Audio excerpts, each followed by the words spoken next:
तो हमने बात कर ली थी यार फंक्शंस ऑफ कैपिटल मार्केट की। अब जो हमारा नेक्स्ट टॉपिक होगा वो होगा आपका सिक्योरिटी मार्केट का बी कैटेगरी का टॉपिक है।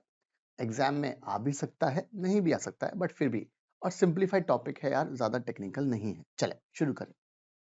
तो भाई सिक्योरिटी मार्केट मतलब क्या? तो ये जो आपका फर्स्ट पॉइंट लिखा है, ये क्या बोल रहा है कि भाई सिक्योरिटी मार्केट एक फाइनेंशियल वर्ल्ड जो है, राइट, जहां पर दो लोग मिलते हैं साहब। एक मिलता है कंपनी और एक मिलता है इन्वेस्टर्स, और दोनों के लिए विन विन सिचुएशन है, राइट। किस तरीके से? कंपनी को क्या है यार, आपको फंड यहां से मिल जाता है, और इन्वेस्टर्स को क्या है साहब, इसको कंपनी में इन्वेस्ट करने का मौका मिल जाता है। से for example Wipro, TCS, Reliance company, इनके मैनेजमेंट की आपको एक्सपर्टाइज मिल जाती है। किस तरीके से कंपनी काम करती है वो सारी चीजें आपको विद रिस्पेक्ट टू डिविडेंड वो आपको मिल जाता है। तो इन्होंने क्या बोला है, financial market is just like the heart beat of the financial world where companies and investors come together to create wealth and fuel economic growth. दोनों लोग साथ में आते हैं और दोनों को वेल्थ मिलती है। ऑब्वियसली यार कंपनी को भी मिलेगी और इन्वेस्टर्स को भी मिलेगी। Imagine it's a grand market place bustling with the various investment opportunities from equity. आपको इक्विटी में इन्वेस्ट करना बिंदास करो, बॉन्ड में करना बिंदास करो, म्यूचुअल फंड्स में करना, डेरिवेटिव्स में करना, जहां भी आपको इन्वेस्टमेंट करना है वहां इन्वेस्टमेंट करो। Here company raises funds by offering pieces of ownership. Pieces of ownership मतलब in the form of equity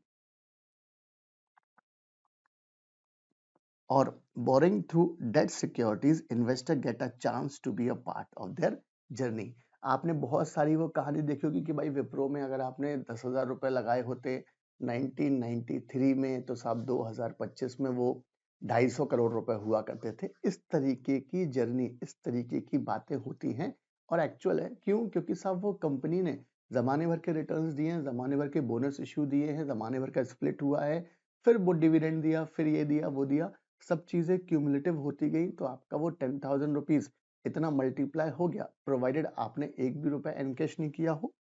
आगे, a gateway for growth and the wealth creation for companies. The security market serves as a gateway to secure the capital they need to expand their business. सब जमाने भर के IPO आ रहे हैं, जमाने भर के एसएमई वाले भी आईपीओ लेकर आ रहे हैं। तो लॉ ने बोला यार ये भी आईपीओ लेकर आ रहे हैं, वो भी पैसा रेज कर रहे हैं, राइट इशू लेकर आ रहे हैं, जिसको देखो साहब वही पैसा रेज कर रहा है। इससे फायदा क्या हुआ आपके लिए? सब एम्पल अपॉर्चुनिटीज खुल गई है विद रिस्पेक्ट टू कैपिटल। कल के दिन अंबानी जी को लगेगा तो भाई वो क्या करेंगे, एक और नई कंपनी बनाकर और नया बिजनेस करके और फिर उसका आईपीओ लेकर आएंगे। पब्लिक बिल्कुल लेके खड़ी है पैसा। Launch new projects, explore innovative ideas. आप इनोवेटिव आइडिया लॉन्च कर सकते हैं। They achieve this by issuing financial instrument. ये आप किस तरीके से अचीव करोगे? वो कोई ना कोई फाइनेंशियल इंस्ट्रूमेंट बनाते हैं जब कोई नया आइडिया लेकर आते हैं, और उस फाइनेंशियल इंस्ट्रूमेंट को बिकॉज ऑफ देयर गुडविल वो मार्केट में सेल करते हैं, पैसा रेस करते हैं, और अकॉर्डिंगली वो कंपनी को आगे बढ़ाते हैं, like shares, bond, more to the public. एक बार आपने इशू कर दिया, the securities find a new home on the RSE, the vibrant hubs where buying and selling take place. Recognised stock exchange एक जगह है जहां से सब खरीदते बेचते हैं हम इक्विटी का part. A place for trader investors to trade and thrive. On a flip side for investor, investor के लिए क्या फायदा है? The security market is a dynamic arena to build wealth, diversify portfolio, manage risk. They can buy a piece of the company equity or lend money to corporates and the government through bond. वो चाहे तो अपना पैसा दे सकते हैं उधार, किसको? Company को एंड गवर्नमेंट को। बट ये लैंडिंग होगी तो ये होगी आपकी डेट सिक्योरिटी के लिए। इन essence it is a space where investment dreams and financial strategies take shape. More than just a marketplace, but that's not for all. The security market is more than just a place for buying and selling. It's an ecosystem where financial instruments or claims are readily available for trading, providing liquidity, seamless transfer of ownership, ये सारी चीजें रहती हैं, linking the present and the future. So whether it's a primary market or a secondary market, primary market वो होता है जहां पर कंपनी फर्स्ट टाइम पैसा रेज करती है वाया आईपीओ। सेकेंडरी मार्केट वो होता है जहां पर एग्जिस्टिंग सिक्योरिटीज की क्या होती है यार, ट्रेडेड। डिफरेंस अभी हमको पढ़ना है, what is the difference between primary market and secondary market. The security market link the present with the future, allowing companies to grow, investors to profit, while all contributing to the broader capital market. चाहे primary market हो चाहे secondary market हो, सब लोग contribution करते हैं किसमें, capital market में। In essence, the security market is like a thriving financial bazaar where ideas transform into opportunities and opportunities turn into the growth stories. तो कल के दिन अगर आपको एक शॉर्ट नोट लिखने को आए सिक्योरिटी मार्केट में, तो भाई इन्वेस्टर्स के लिए क्या चीज है, यहाँ पर कंपनी के लिए क्या चीज है, दोनों को लिंक करते हुए क्या चीज है, ये आप वहां पर मेंशन कर सकते हैं। एक और आ सकता है एग्जाम में question, functions of security market. The security market allow people to do more than with their saving than they would otherwise could. भाई एफडी में जाओगे 7-8% ब्याज मिलेगा, सिक्योरिटीज में इन्वेस्ट करोगे ज्यादा मिल सकता है बट रिस्क भी अवेलेबल है। The security market also provides a market place for purchase and sale of securities, thereby ensuring transferability of securities। आप ट्रांसफर भी कर सकते हैं, which is the basis for the joint stock exchange enterprises system। Company का ये system होता है। The existence of security market makes it possible to satisfy simultaneously the need of the enterprise for capital। capital मतलब जो company को capital चाहिए वो need इन्होंने सेटिस्फाई कर दी, और investors need of investors for liquidity. और कल के दिन अगर आपके पास इक्विटी खरीदा है तो आप इक्विटी को मार्केट में जाके सेल कर दे तो इजीली अवेलेबल है आपके पास लिक्विडिटी, कोई लॉक इन वाला कंसेप्ट नहीं होता। अब कुछ कुछ पॉइंट्स है जो आपको एग्जाम में लिखने पड़ेंगे। पहला वाला, link between investment and savings. The security market serves as a critical bridge, एक ब्रिज का काम करता है, कनेक्ट करता है सेविंग को इन्वेस्टमेंट अपॉर्चुनिटी से, मतलब ग्रोथ से, मतलब इक्विटी इन्वेस्टमेंट से, बराबर है। आप बिंदास इक्विटी इन्वेस्टमेंट करो। It ensure that the saving of individual and institution are mobilise, इसको हम क्या करेंगे, रोटेट करेंगे, and directed into the productive investment. Say for example आपने 1 लाख रुपए एफडी में रखा है, अब वो बैंक में रखा, बैंक वाला क्या करेगा साहब, उसने लोन दे दिया अदानी जी को, अदानी जी से नई फैक्ट्री लगाई अदानी जी ने, उस फैक्ट्री में आपका 1 लाख रुपए यूज कर दिया, डायरेक्टली आपने अदानी जी को पैसा नहीं दिया, आपने तो साहब सेफ रखा है। और यहाँ पर क्या हो रहा है, बैंक ने अदानी जी को दिया। ये सिंपल, आप क्या करो यार, यहाँ पर जाके 1 लाख रुपए के अदानी के इक्विटी ले लो आप, सबसे बढ़िया कंसेप्ट। तो ये जो लिया है आपने डायरेक्टली पैसा दिया है साहब प्रोडक्टिव इन्वेस्टमेंट में, बराबर है, ये एक फायदा है। Mobilising and channelisation of saving by offering a range of financial instruments like shares में इन्वेस्ट कर दो, बॉन्ड में डाल दो पैसा, म्यूचुअल फंड में पैसा लगा दो। The security market attracts channel the saving of people into business that require funds for expansion and development। जिन भी कंपनी को रिक्वायर्ड है for the purpose of expansion development वो मोबिलाइज करता है। तो फर्स्ट पॉइंट क्या है यार, लिंक प्रोवाइड करता है। सेकंड पॉइंट क्या है, मोबिलाइज काम में आता है, चैनल ऑफ इसमें काम में आता है। थर्ड पॉइंट क्या है, provision of liquidity. One of the stand out features of the security market is the ability to provide liquidity to investor. आज आपने इक्विटी लिया, कल आपने बेच दिया, आपके पास 2 घंटे में पैसा आ जाएगा। दिस मीन्स दैट इंडिविजुअल और institution can buy and sell security easily, allowing them to convert their investment into cash whenever needed. But एक रिस्क है कि भाई आपने म्यूचुअल फंड लिया, आप उसको रिडीम करा लो कैश में, कोई टेंशन नहीं है। छोटी सी रिस्क क्या है, मे बी उस टाइम पे मार्केट डाउन हो तो आपकी एनएवी कम रहेगी, सेम इक्विटी के साथ में। Market place for trading of the securities, right? The security market function as a structured marketplace for the purchase and sale of securities such as stocks, bond, derivatives. This markets not only facilitate the trading of existing security, बल्कि price discovery of the instrument में भी allowed होता है, कि भाई इसकी price क्या होगी। एक और फायदा क्या है, प्राइवेट कंपनी होती है तो वहां पर आपके इक्विटी की प्राइस आपको नहीं पता होती है। पब्लिक लिस्टेड कंपनी है तो ये फायदा पड़ता है यहाँ पर कि आपकी प्राइस आपके पास रेडिली अवेलेबल है। तो 4 तरीके के पॉइंट हम लिख सकते हैं, LMT, और L में लगा दो square. L stands for link और दूसरा L stands for liquidity, M stands for mobilisation, T stands for trading of securities. तो ये 3 तरह के सिक्योर फंक्शंस हैं किसके, आपके सिक्योरिटी मार्केट के, राइट। 4 तरीके के फंक्शंस हैं। LMT, L स्टैंड्स फॉर, एक L क्या है, लिंक, दूसरा L क्या है, एक प्रोवाइड करता है लिंक, दूसरा L क्या है, लिक्विडिटी, तीसरा M क्या है, मोबिलाइज करता है फंड, चैनलाइजेशन, और T stands for trading of security.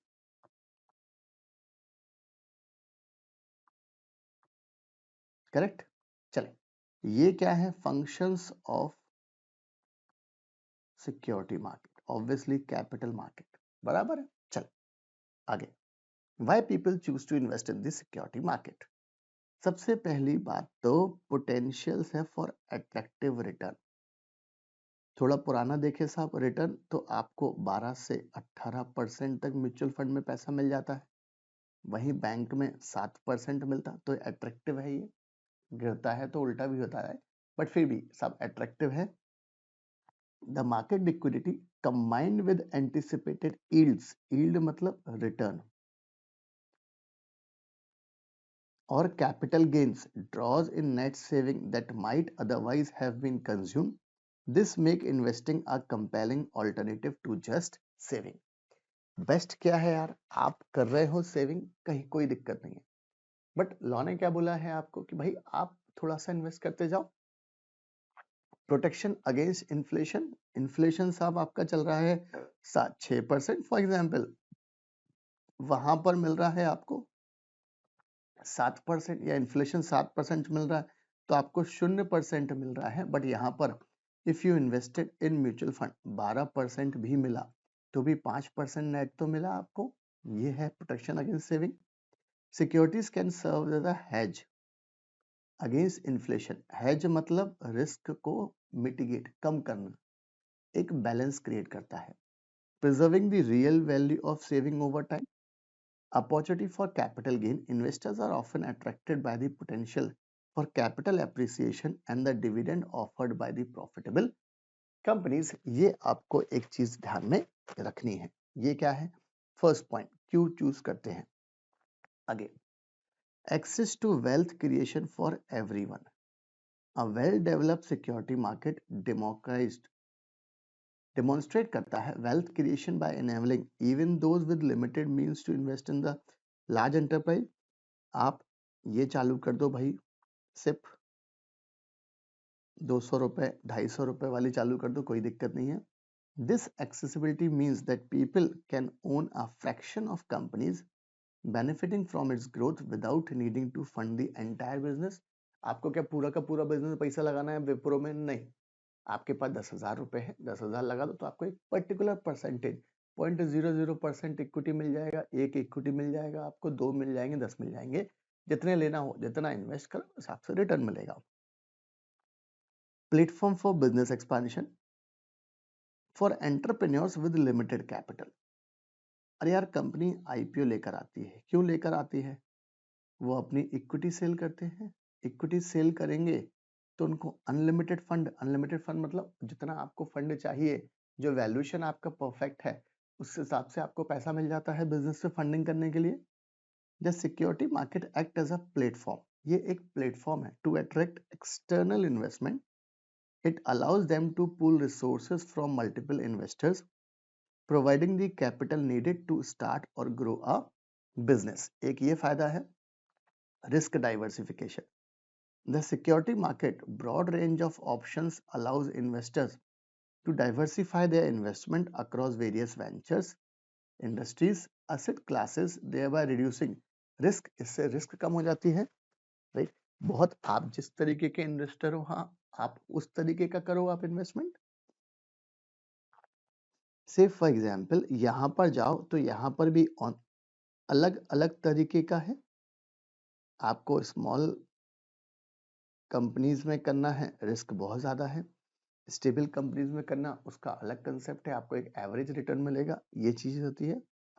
In conclusion, in essence, the security market empowers individual to share in the wealth generated by the competitive private enterprises, whether by investing limited resources in ventures they believe in by or by raising funds from their own entrepreneurial dreams by allowing investors to spend their risk across various ventures। आप अपने risk को mitigate कर सकते हैं bye diversification. अब थोड़ी सी अलग बात, सिक्योरिटी, अभी तक हमने क्या देखा है भाई, सिक्योरिटी मार्केट के फंक्शंस देखे, इंटरप्ले देखा है। Security market has two interdependent inseparable segment which are as followed. दो ऐसे सेगमेंट हैं जो अलग अलग नहीं हो सकते, एक तो प्राइमरी मार्केट और एक है आपका सेकेंडरी मार्केट। एग्जाम के हिसाब से टॉपिक काम का है। The security market comprises two key segment. Security market में दो अलग अलग है, एक है प्राइमरी मार्केट और एक है secondary market. The primary market और the secondary market both play vital roles in ensuring a seamless flow of capital between the issuer and the investor. इन दोनों मार्केट में ही जो भी होता है वो सारा इशू यही होने वाला है।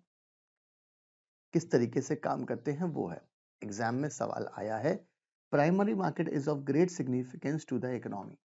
अच्छा, आपको जब ये प्राइमरी मार्केट के बारे में पूछा गया तो आपको इसी के बारे में लिखना है, बट फिर भी दो लाइनें लिख दे कि भाई सिक्योरिटी मार्केट के दो इंटरडिपेंडेंट मार्केट्स हैं which is consist of primary market and first second is secondary market. फिर नीचे क्या लिखें, let's discuss about the primary market is a essence of growth. चले, primary market the launch pad for new securities, that is IPO के method के थ्रू। The primary market also known as IPO market. इसको अगर हम IPO market कहें तो गलत नहीं है, क्योंकि एक्चुअल में प्राइमरी मार्केट में होता तो यही है।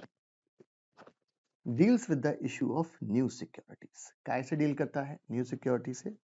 कंपनीज के द्वारा central and state government other authorities to raise fresh capital. आपको अगर फ्रेश कैपिटल रेज करना तो ये तरीका है।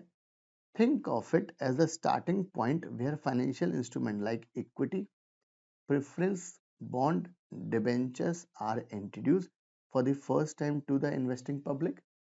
पहली बार इनको आपने दिया है ये मौका। कौन कौन से इंस्ट्रूमेंट इशू करते हैं, अब हमको ये बात करनी है, एग्जाम पॉइंट ऑफ व्यू से ये चीज इंपॉर्टेंट है। कॉर्पोरेट एंटिटीज की बात करें तो वो इशू करेंगे इक्विटी या इशू करेंगे debt instrument such as bond, debenture. Corporate entities की बात करें, गवर्नमेंट कभी भी इक्विटी इशू नहीं करता। गवर्नमेंट चाहे सेंट्रल लेवल पर, स्टेट लेवल पर, वो इशू करते हैं डेट सिक्योरिटीज। से for example treasury bill, short term वाले, या डेटेड सिक्योरिटीज वगैरह, गवर्नमेंट ये इशू करता है। तो भाई कॉर्पोरेट्स किस तरीके से फंड रेजिंग करते हैं, वाया इक्विटी या डेट। डेट में हम बात करेंगे बेसिकली डिबेंचर्स की, राइट। चलो, mode of raising capital in the primary market, एक है कॉन्सेप्ट आईपीओ का। Company make a public issue of shares through a prospectus. Company को अगर पैसा चाहिए तो कंपनी बढ़िया तो बनाएगा एक प्रोस्पेक्टस। उस प्रोस्पेक्टस में सारी डिटेल डाल देगा, ये देता है वो पब्लिक को इशू करता है, और public on the basis of prospectus company के पास अपना पैसा लगाती है, और फिर इसकी होती है रिकॉग्नाइज स्टॉक एक्सचेंज में लिस्टिंग। लिस्टिंग अगर यहाँ पर प्राइस से फॉर एग्जांपल इन्होंने रखा साहब 100 रुपया, लिस्टिंग अगर 150 रुपये हो गई तो इनको 50 रुपए पर इक्विटी मिल जाता है 10 दिन के अंदर। ये फायदा होता है। Offering investors the opportunity to subscribe to the new securities. This is a retail market with no physical location. कोई फिजिकल लोकेशन या सब कुछ ऑनलाइन है boss. Offers are made to the investing community online, right. साहब terminal पे गए, DP के through account खुलवाया, वहां पर गए, क्लिक करा, पैसा ट्रांसफर करा, आपका आईपीओ में एप्लीकेशन लग गई। QIP, qualified institution placement. Listed company issue shares to the QIB। बहुत ध्यान से, QIB इन्वेस्टर्स होते हैं, से फॉर एग्जांपल म्यूचुअल फंड। अब रिलायंस कंपनी ने कोई, अब ध्यान से, राइट, रिलायंस कंपनी को पैसा रेज करना है एक पर्टिकुलर म्यूचुअल फंड से, ठीक है। तो रिलायंस कंपनी क्या करेगी, एक इशू लाएगी, थोड़ा सा डॉक्यूमेंट ड्राफ्ट करेगी और इनको ऑफर करेगी। बहुत ध्यान से सुनना, अगर रिलायंस कंपनी ने म्यूचुअल फंड को ऑफर किया है तो रिलायंस कंपनी क्या बोलेगी, मैंने करा QIP, क्वालिफाइड इंस्टीट्यूशनल प्लेसमेंट। और म्यूचुअल फंड अगर बाय कर रहा है या कोई दूसरे इंस्टीट्यूशंस बाय कर रहे हैं तो इनको हम क्या बोलेंगे, इस प्रोसेस को हम क्या बोलते हैं, QIP। यहाँ पर जो पैसे लगा था उस इंस्टीट्यूशन को हम क्या बोलते हैं, QIB। एक सिक्के के दो पहलू, बोलने का किसके एंगल से बात कर रहे हैं, कंपनी के एंगल से बात कर रहे हैं तो वर्ड होगा QIP। म्यूचुअल फंड जो पैसा लगा रहा है उसके एंगल से बात करेंगे तो होगा word QIB। To raise capital without needing to submit extensive regulatory documents. आपको कोई डॉक्यूमेंट्स वगैरह देने की जरूरत नहीं है। अच्छा, बहुत ज्यादा डॉक्यूमेंट नहीं देना, क्योंकि आप बड़े बड़े इन्वेस्टर्स से मीट आउट करो और अकॉर्डिंगली आपका QIP सक्सेसफुल हो जाएगा। ये हुआ इंडिया में, ये हुआ इंडिया में। अब इंटरनेशनल मार्केट में चले गए। Companies can also raise funds globally through instruments like ADR, GDR, ECBs। ये तरीके हैं आपके पास में। तो भाई अगर किसी को प्राइमरी मार्केट में, राइट, पैसा रेस करना है तो कंपनी के पास कितने ऑप्शन हैं, 3 ऑप्शन।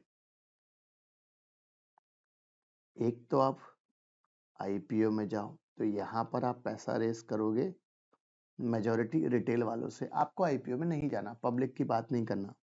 तो लॉ ने बोला भैया आप QIP लेकर आ जाओ, जिसमें आप बुलाओगे QIB को इन्वेस्ट करने के लिए इंडिविजुअली, या आप बाहर चले जाओ, ग्लोबली जाओ। ग्लोबली में क्या क्या ऑप्शन है यार, अमेरिका में जाओ तो ADR हो गया, अमेरिका के बाहर जाओगे तो GDR हो गया, या बाहर से ECB ले लो, एक्सटर्नल कमर्शियल बोरोइंग, राइट। तो आपके पास ये तरीके के रेजिंग कैपिटल का प्राइमरी मार्केट में ऑप्शन है, करेक्ट। रिटेल से पैसा ले लो। प्राइमरी मार्केट के फीचर्स क्या है, नो फिजिकल ट्रेडिंग लोकेशन, कोई भी फिजिकल ट्रेडिंग लोकेशन नहीं होती है। The issuer receives the fund directly from the investors via online. Increase the capital base of the issuing entity, enabling them to finance growth and expansion, right। ये तो हुआ primary market के बारे में। तो एग्जाम में आ गया तो आप इन चीजों को लिखकर एक्सप्लेन कर दें, कोई दिक्कत नहीं है। Security market, the trading hub for existing securities. Word कौन सा इंपॉर्टेंट है यार, existing. The security market commonly referred to as a stock exchange. इसको हम जनरली क्या रिफर करते हैं यार, stock exchange. Is where already issued shares are traded. उनको ट्रेड होता है किसके बीच में, इन्वेस्टर्स के बीच में। भाई मैंने खरीदा 10 रुपए लेकर, प्रॉफिट मैंने बेच दिया, फिर किसी और ने खरीदा, फिर उसने बेचा, फिर किसी और ने खरीदा बेचा, यही चलता रहता है। इसकी टोपी उसके sir.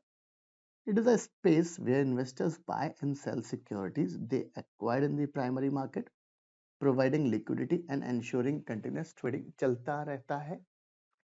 How it works, investor hold securities can sell them through registered brokers or sub broker, इनके थ्रू आप बेच दो। Buyers looking to invest can purchase these securities through the same network of brokers or online platform, यहां से जाके ये purchase कर लेते हैं।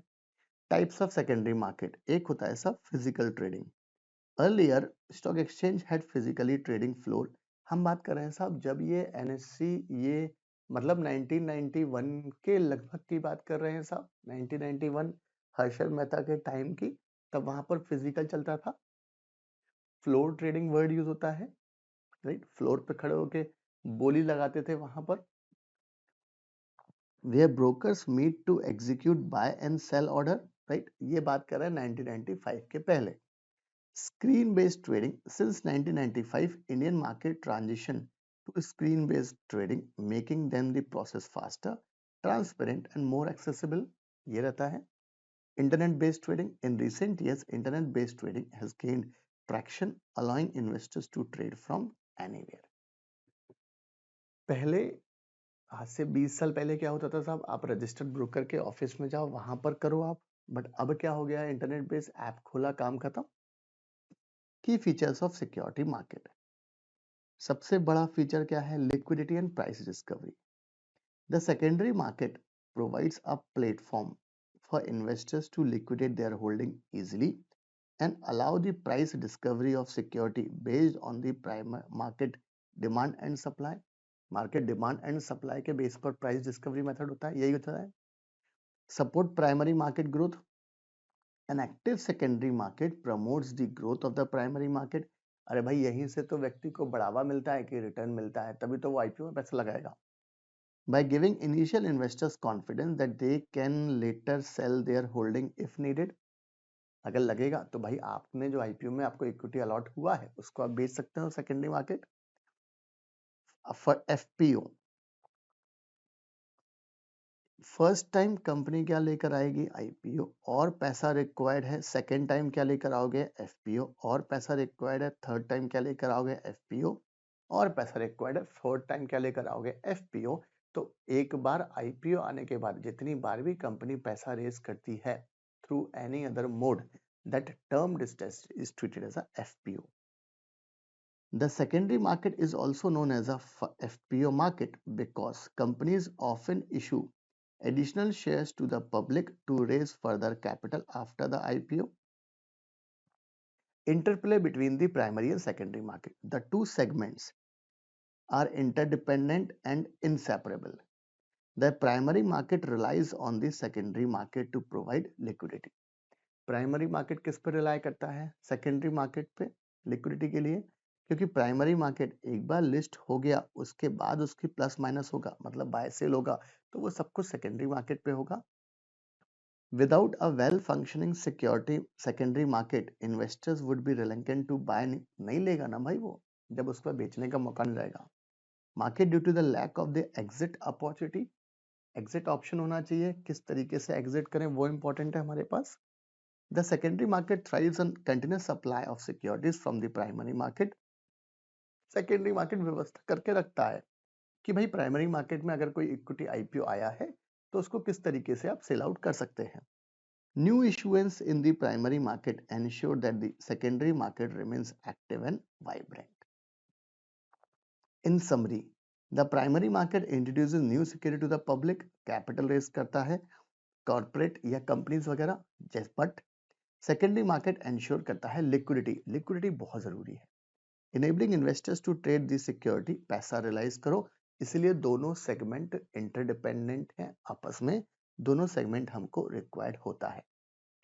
अब थोड़ा सा ज्यादा इंपॉर्टेंट है, ये आपको याद होने चाहिए एग्जाम में. अगर आपको परफेक्ट याद है तो टेबल फॉर्मेट जैसा सामने दिख रहा है इसी तरीके से बनाकर आना है आपको. और 5 नंबर का सवाल आया है तो एग्जामिनर कम से कम 5 पॉइंट तो एक्सपेक्ट करता है. 6 लिख कर आए, बहुत बढ़िया है. चले, primary market, secondary market. Primary market में क्या है boss, the market place for issuing fresh security. ये मीनिंग है market place for trading already issued securities. Right, हम यहाँ पर शेयर वर्ड यूज नहीं करेंगे, क्या वर्ड यूज करेंगे, securities. Objective include issuance of new securities through IPO, includes the further trading of securities already offered to the public. Another name, new issue market, IPO market बोल दो. After issue market, FPO market बोल दो इसको. Purchasing of securities, investors can purchase security directly from the company. Directly from the company, obviously यार यहाँ पर हम bid लगाते हैं. Purchase and sale of security यहां पर खुद में चलता रहता है, ए ने बी से ली, बी ने सी से ली, indirectly association. Financing, Primary market provide funds to the new and old companies for their expansion and diversification. It does not provide funding to companies. Parties to transaction company है, investors है, investors among themselves. Major intermediary underwriter, यहाँ brokers होते हैं जमाने भर के, angel broking, Zerodha, 5 पैसा, ये वो शेर खान, ये सब ब्रोकर्स होते हैं। यहाँ अंडरराइटिंग आपका इशू को सब्सक्राइब कराता है, मिनिमम सब्सक्रिप्शन दिलाता है 90% वाला फंडा अपना। Price price as giving in the offer document, red herring prospectus वो देखना है। Price fluctuates depend on the demand and supply forces. Utilisation of fund, fund gained from the primary market becomes the capital of the company. जो भी fund आप gain करते हैं यहाँ से, वो क्या बन जाती है? Capital of the company. Fund received from the secondary market become income of the investors. ये चीज यहाँ पर है। तो ये हमारा ओवरऑल क्या हुआ यार, डिफरेंस बिटवीन कि क्या है क्या नहीं है, ये चीज हमको पढ़नी है। यहाँ तक हमारा पूरा का पूरा एग्जाम में अगर कभी आता है प्राइमरी मार्केट सेकेंडरी मार्केट के ऊपर सवाल, तो आपको इतना सारे कंटेंट में से आपको वहां पर मेंशन करके आना है। It is important to ensure smooth working of the capital market it is the arena for the players to associate with the economic growth। ठीक है, अब हम बात करें रेगुलेटरी फ्रेमवर्क की, कि भाई कौन कौन से रूल्स हैं, कौन कौन से एक्ट हैं जो हमें फॉलो करना है फॉर सिक्योरिटी मार्केट के लिए। अच्छा, it includes both PM and SM. आगे एक तो हमें फॉलो करना है यार सेबी एक्ट 1992, एक हमको फॉलो करना है SCRA एक्ट 1956 वाला। सिक्योरिटी वाला क्या है? टू प्रोटेक्ट इन्वेस्टर्स, डेवलप करता है, रेगुलेट करता है सिक्योरिटी मार्केट, नई नई चीजें लेकर आते रहता है, नया नया इन्वेस्टर नया नया इंस्ट्रूमेंट लेकर आते रहता है। SCRA ये कंट्रोल करता है स्टॉक एक्सचेंज को। To regulate transaction in securities through control over the stock exchange. Third, Depository Act 1996 to maintain and transfer of ownership of demat securities, ये इंपॉर्टेंट है। और कंपनीज में हो तो भाई कंपनीज एक्ट तो आएगा। तो हमारे पास प्राइमरली ये 4 तरीके के एक्ट हैं जो हमको फॉलो करने हैं। SSDC, अरे SSD होती ना लैपटॉप, और इसमें डेस्कटॉप में ड्राइव होती ना, SSD और C लगा दिया इसमें, बराबर है।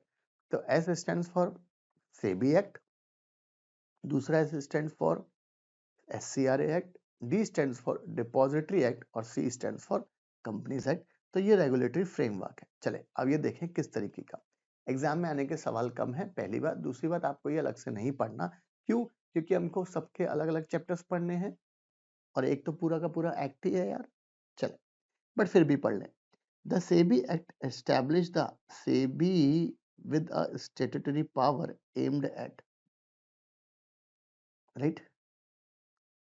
30 जनवरी 1992 को बना था यार। Protecting the interest of investors, promoting the development और रेगुलेट द सिक्योरिटी। इसके 3 ऑब्जेक्टिव हैं। एक तो इन्वेस्टर्स के प्रोटेक्शन के लिए काम करना भाई तुझे, दूसरा डेवलपमेंट ऑफ सिक्योरिटी मार्केट करना, और उसको एक हो गया प्रोटेक्शन का काम, प्रमोट का काम और रेगुलेट का काम, PPR, right? Protection, promoting, regulating. Regulatory jurisdiction extend over corporate, सारे के सारे कॉर्पोरेट्स इनके अंदर आते हैं जो कैपिटल रेज करते हैं या जो ट्रांसफर करते हैं सिक्योरिटीज। ये इंटरमीडिएट्स को भी कवर करता है, person associated with the security market. तो इन सबको रेगुलेट करता है ये पावर ऑफ सेबी। इंक्वायरी कर सकता है, ऑडिट करवा सकता है, इंस्पेक्शन कर सकता है कंसर्न पार्टीज के। कंसर्न पार्टी मतलब सब आ गए। एजुडिकेट ऑफेंस, अगर आपकी कंपनी ने कोई ऑफेंस किया है, किसी इंटरमीडिएट ने कोई ऑफेंस किया है, तो उसके अगेंस्ट में केस कार्रवाई की बात है। रजिस्ट्रेशन की बात है कि भाई सारे के सारे इंटरमीडिएट्स को, से फॉर एग्जांपल मर्चेंट ब्रोकर हुआ, आरटीए रजिस्ट्रार ट्रांसफर एजेंट हुआ, रजिस्ट्रार टू एन इशू हुआ, राइट, वो हुआ आपका, अंडरराइटर हुआ आपका, कस्टोडियन हुआ आपका, राइट, ब्रोकर्स हुए आपके, इन सबको इंटरमीडिएट को रजिस्टर करने का बोलेगा। इम्पोज कर सकता है penalties for violation of the act, rules, regulation. Act बनाता है पार्लियामेंट में, रूल्स बनाता है सेंट्रल गवर्नमेंट और रेगुलेशन बनाता है सेबी। तो SEBI full autonomy and authority to regulate and develop an orderly security market. Second, SCRA 1956. The SCRA 1956 provide direct and indirect control over, किसके ऊपर? स्टॉक एक्सचेंज थ्रू रिकॉग्निशन मिलता है, और continued supervision, section 345 recognition, withdrawal वगैरह वो सारे provisions है। Recognition लेना है, कैसे लेना है, सेक्शन 3 को फॉलो करो, कैसे मिलता, कब विड्रॉल होगा, सब अलग अलग केसेस हैं यहाँ पर। कॉन्ट्रैक्ट इन सिक्योरिटी उसको कवर करता है, लिस्टिंग ऑफ सिक्योरिटीज को स्टॉक एक्सचेंज में SCRA में कवर करता है। Features, stock exchange must comply with prescribe condition of the central government for recognition. अगर किसी स्टॉक एक्सचेंज को रिकॉग्निशन चाहिए है section 3 of the SCRA act, तो भाई आपको सेंट्रल गवर्नमेंट की बात माननी पड़ेगी। सेंट्रल गवर्नमेंट के द्वारा जो रूल्स फ्रेम करे गए हैं वो रूल्स फॉलो करने पड़ेंगे। Organized trading activities occurs on specified RSE. Stock exchange determine their own listing regulations adhering to minimum listing criteria set out in the rules, वो आपको ध्यान में रखना पड़ेगा। डिपॉजिटरी, वो जो भी आपने शेयर्स इशू करे हैं फिजिकल, उनको हम काय में कन्वर्ट करेंगे? इलेक्ट्रॉनिक फॉर्मेट में, दैट इज कॉल्ड डीमैट के फॉर्मेट में, बराबर है। The Depository Act 1996 provide for establishment of depositories in securities to ensure that free transferability of securities with speed, accuracy and security, dematerialization of securities in depository mode, ये आपको check करना है। Maintenance करना है ownership record को, तो एक तो फ्री ट्रांसफरेबिलिटी है, डीमेटलाइजेशन है और ओनरशिप है। यहाँ पर FDR, ओनरशिप के रिकॉर्ड्स, तो FDR होनी चाहिए कहां पर? डिपॉजिटरी में। F मतलब फ्री ट्रांसफरेबिलिटी, सेकंड D मतलब डीमेटेरियलाइजेशन और R मतलब ओनरशिप के रिकॉर्ड्स, राइट। तो ये हुआ आपका FDR। की ऑब्जेक्टिव क्या है? Streamline the settlement process by enabling electronic transfer of ownership without physical movement of security. कोई फिजिकली पेपर पे मूव होती है क्या? ना। Make securities of a public limited company freely transferable, restricting the company discretion in effecting transfer, वो देखना है। Dispense with transfer deed, other procedural requirement under the Companies Act, ये आपको चेक करना है। Third point, Companies Act 2013। The Companies Act 2013 aims to strengthen the regulatory framework on corporate governance and deals with issue, allotment, transfer of securities, various aspects related to the company management, ये check करना है आपको। Key provision, set standards of disclosure in public issue of capital, particularly regarding company management project risk, regulate underwriting premium discounts on issue right bonus shares, भाई company तक का काम ही है, ये सारा काम करना है आपको। Mandate the supply of annual reports and other relevant information as and when needed, जब आपको रिक्वायर्ड होगी तो ये सारी इंफॉर्मेशन आपको देनी पड़ सकती है। तो ये क्या हुआ यार? ये तो हुआ रेगुलेटरी फ्रेमवर्क, एग्जाम में आ जाए तो भाई SSD ये होती है हमारे लैपटॉप में। S stands for SEBI act, H stands for SCRA act, D stands for depository act और C मतलब कंपनीज एक्ट की बात कर रहे हैं। ये हुआ आपका रेगुलेटरी फ्रेमवर्क SSDC। चलो, एक और एग्जाम में टॉपिक आ सकता है, need for regulators in the capital market. भाई हमको ये क्यों चाहिए? अब ये क्यों चाहिए? क्योंकि सब कहीं ना कहीं समस्या होगी कोई ना कोई, इसलिए हमको ये चाहिए। चल, historical context, In 1980s, the growth of the stock markets attracted significant investment from individual shareholders. उस टाइम पर तो छोड़ो, आज तो बहुत दिक्कत है। अगर ये नहीं हुए तो कितने लाखों करोड़ों अरबों रुपए का खेल है। However, as the market flourished, numerous malpractices emerged. अपना हर्षद मेहता, केतन पारेख, इन सबको याद करो, including non-adherence to rules and regulations, price rigging, unofficial self-organized merchant bankers, delayed delivery issues. तो इन सबको, इन बहुत सारी समस्याओं को, बहुत सारे लोगों को कंट्रोल करने के लिए हमको रेगुलेटर्स चाहिए। रेगुलेटर मतलब act, rules, authorities. These malpractices मतलब bad practices, lead to investor deception and a significant loss of trust in the security market. Government response. Recognizing the urgency to regulate the capital market for smooth and systematic functioning, government ने establish करा है सेबी को और सब कुछ काम सेबी के कंधों पर डाल दिया। सेबी के पहले हुआ करता था controller of capital market, capital issue, was responsible for regulating capital markets in India. पहले ये हुआ करता था, अब क्या है आपका सेबी। पहले सीसीआई हुआ करता था, अब कौन है यार, सेबी। भाई सीसीआई मतलब कंपटीशन कमीशन ऑफ इंडिया नहीं है, कंट्रोलर ऑफ कैपिटल इशू है, राइट। अब क्या है आपका सेबी। करंट रेगुलेटरी फ्रेमवर्क क्या है, Indian capital markets are monitored and regulated by ministry of finance, finance ministry, SEBI, RBI, तीनों मॉनिटर करते हैं, राइट। तीनों अपनी पैनी नजर लगा के रखते हैं इसके ऊपर। The ministry of finance regulates through the department of economic affairs, capital market division मतलब डिपार्टमेंट ऑफ इकोनॉमिक अफेयर्स का एक डिपार्टमेंट है, एक डिवीजन है, it is called capital market of capital market division. ये करता है which formulate policies for the orderly growth and development of security market including shares, debt, derivatives. It is responsible for, मतलब कल के दिन अगर किसी बात पे सेंट्रल गवर्नमेंट को रूल्स बनाने हैं तो वो ये पर्टिकुलर डिपार्टमेंट बनाता है, मोदी जी नहीं बनाते हैं।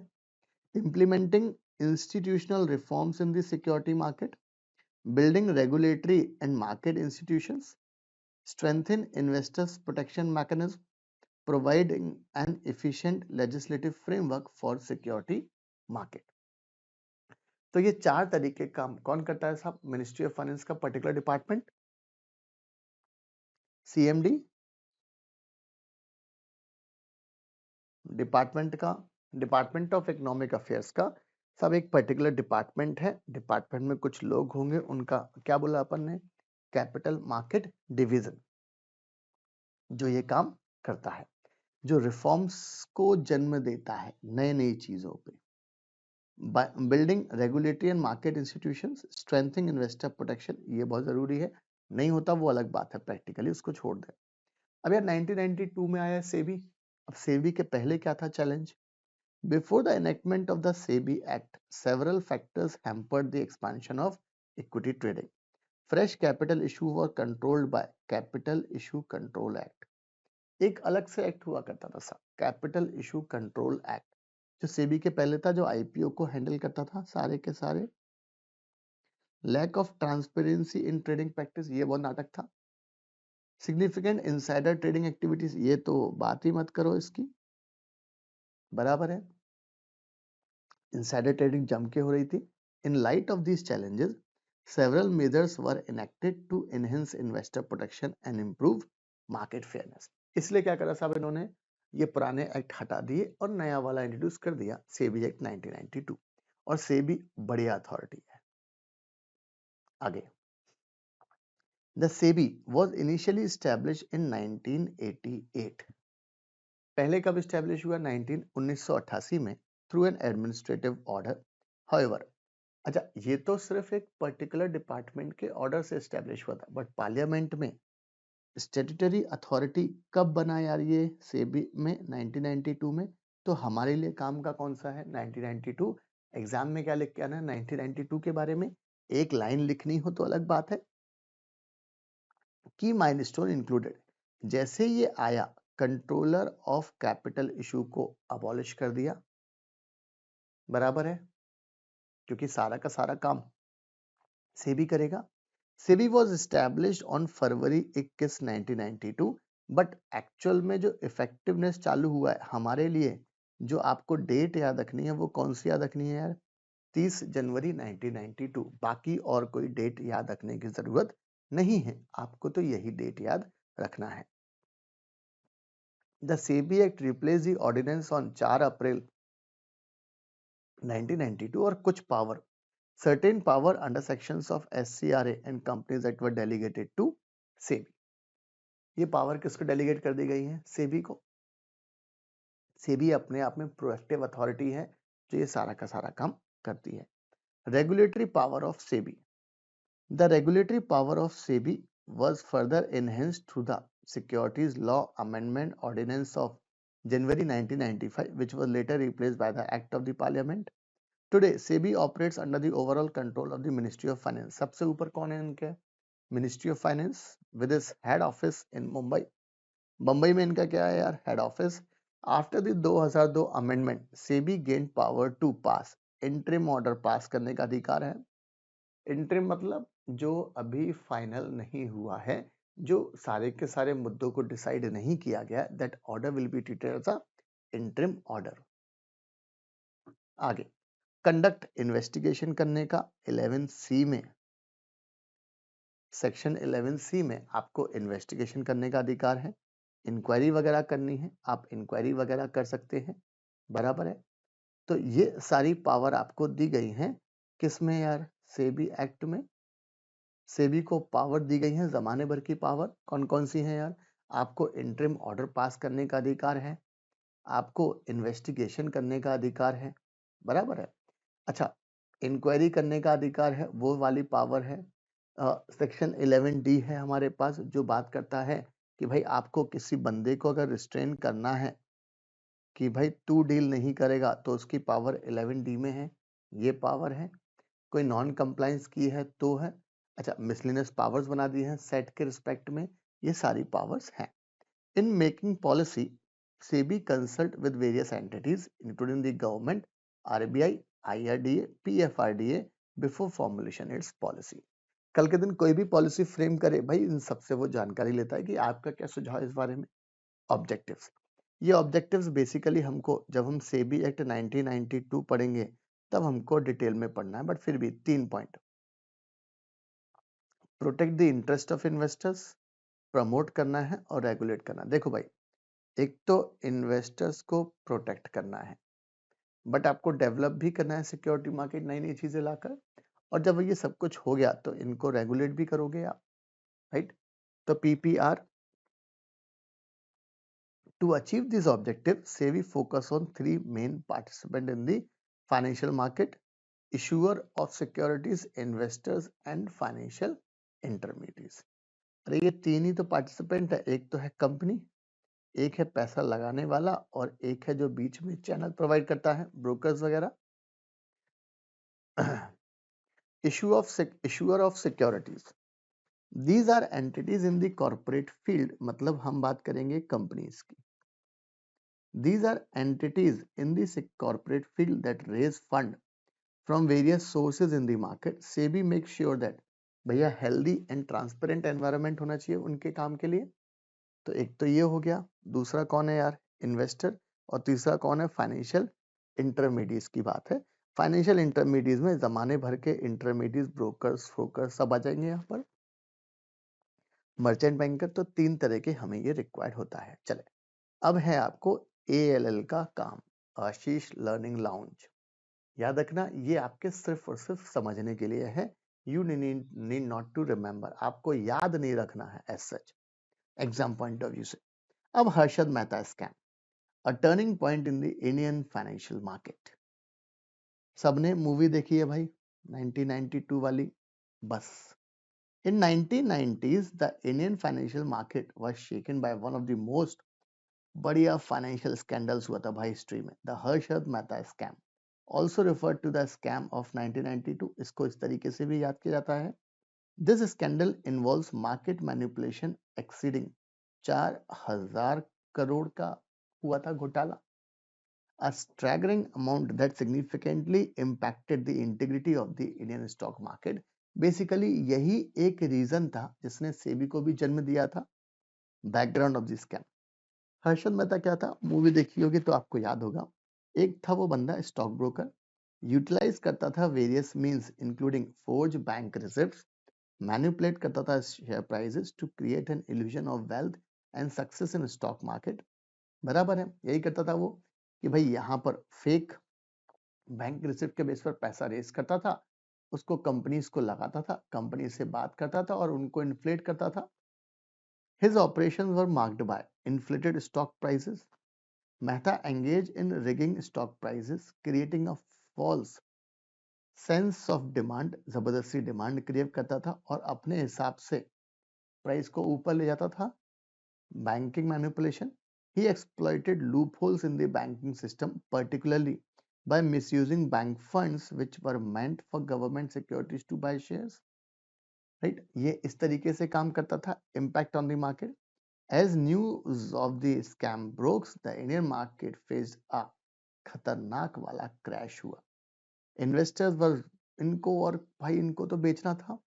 अब इससे क्या हुआ साहब, एक तो इनका लॉस हो गया कॉन्फिडेंस का। सबसे बड़ी समस्या ये थी कि भाई इसको तो आप कंट्रोल नहीं कर सकते, और भूचाल आ गया किसमें, मार्केट में। स्टॉक प्राइसेस बेहतरीन गिरे, सबको फाइनेंशियल लॉस हुआ, इन्वेस्टर्स हुआ, इंस्टीट्यूशन हुआ, तो ये समस्या थी। रेगुलेटरी रिस्पॉन्स, जब ये पूरा का पूरा हुआ, scam promoted significant changes in the regulatory landscape of Indian financial market, तब सेबी को पावर दी गई है कि भाई आप आओ, एक्ट बनाया, एक्ट बनाकर पूरा का पूरा काम हुआ। New regulation were introduced to improve transparency and for stricter measures and protecting investors interest. Conclusion, तो हम बोल सकते हैं कि भाई ये Harshad Mehta scam serves as a crucial lesson in the importance of regulation and oversight in the financial market. It's highlighted the vulnerability present within the system and spurred the government and regulatory bodies. Movie देखोगे तो आपको बहुत सारी चीजें याद आ जाएंगी कि भाई किस तरीके से इन्होंने काम किया था मेहता जी ने।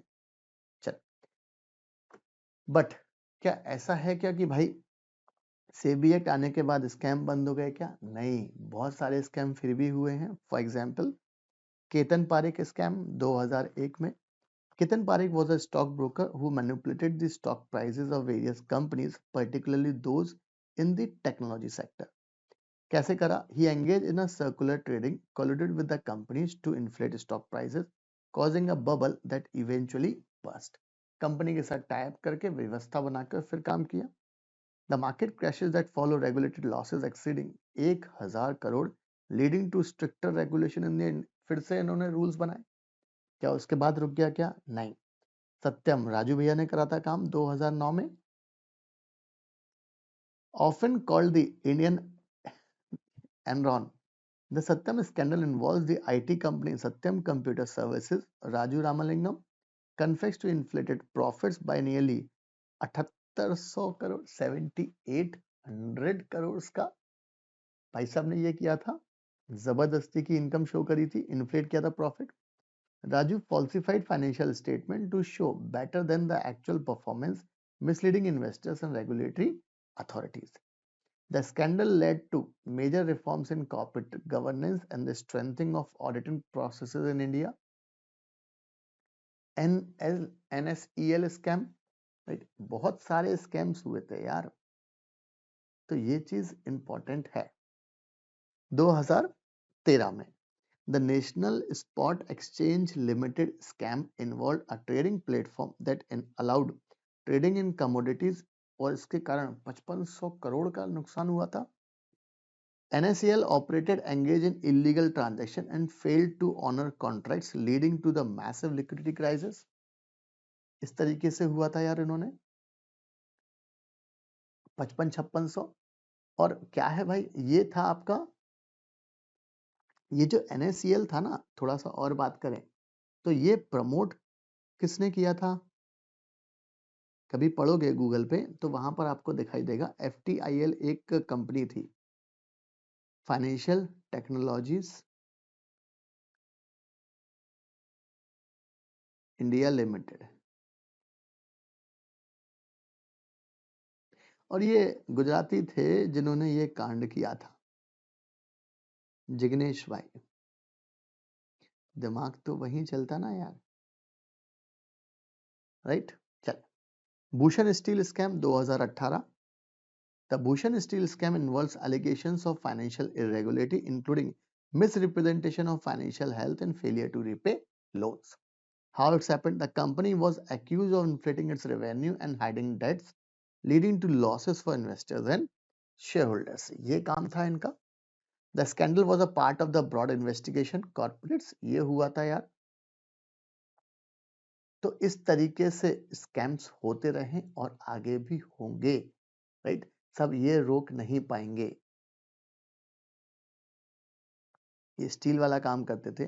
फिर आईसीआईसीआई बैंक और वीडियोकॉन वाली कंपनी का दूत साहब जो थे, राइट, उन्होंने किया था 2018। This scandal involves alleged irregularity in loan disbursement by ICICI banks to the Videocon group, leading to question about the corporate governance. Allegations emerged at ICICI Bank former CEO Chanda Kochhar, याद है ना, कॉन्फ्लिक्ट ऑफ इंटरेस्ट था madam का, approved loan करा Videocon in return for कि भाई हमको अलग से पैसे देना, व्यवस्था बना के इन्होंने वीडियोकॉन को पैसे दिए हैं। The scandal resulted in investigation by multiple agencies and Kochhar ने रिजाइन करा और कोचर मैडम का करियर खत्म हो गया। तो इस तरीके से काम होता था यार। पैनी स्टॉक एक्सचेंज, अरे भाई वो दो दो 50-50 पैसे के 2-2 रुपए के शेयर जो होते हैं ना, उनको बोलते हैं पैनी स्टॉक्स, जिनका अता पता कुछ नहीं रहता है, कभी भी जा सकते हैं, कभी भी हीरो बन जाते हैं वो। Various scams involving penny stocks features by their low prices and market manipulation have occurred in India. Bharat में ऐसा बहुत बार हुआ। How it's happened? Fraudsters promote these stocks through false information, create artificial demand। अरे भाई, जो अभी SME exchange है ना, तो जो SME stocks है ना, अगर आप इनको ढंग से रीड आउट करोगे, ढंग से फिजिकल वेरिफिकेशन करोगे इनकी कंपनी का, तो आप पाओगे कि यार लगभग 50 से 60% कंपनी आज भी बकवास कंपनीज हैं, राइट। एसएमई जो कंपनीज एसएमई प्लेटफॉर्म पे जो रजिस्टर हो रही हैं, आज के दिन भी 50 से 60% कंपनी का कुछ ज्यादा कुछ है नहीं, बट उन्होंने करोड़ों रुपए रेस कर रखे हैं मार्केट से, सब चलता है। Many investors suffer significant losses when the manipulated prices collapses. Regulatory authorities have increased scrutiny of trading practices in penny stocks. Franklin Templeton debt fund crisis shut down 6 debt mutual funds, resulting in significant investor losses and raising questions about the transparency. How it's happened? The fund had invested heavily in illiquid assets. When the pandemic hit, they faced liquidity crisis और वो redemption नहीं करवा पाए। This incident promoted regulatory scrutiny of mutual funds and their risk management practices, right? तो ये सारी चीजें हैं। इसका मतलब क्या आज फ्रॉड नहीं होते हैं? होते हैं। जब वो नजर में आएंगे तब की बात है, कोई अथॉरिटी उनको चेक करेगी तब की बात है।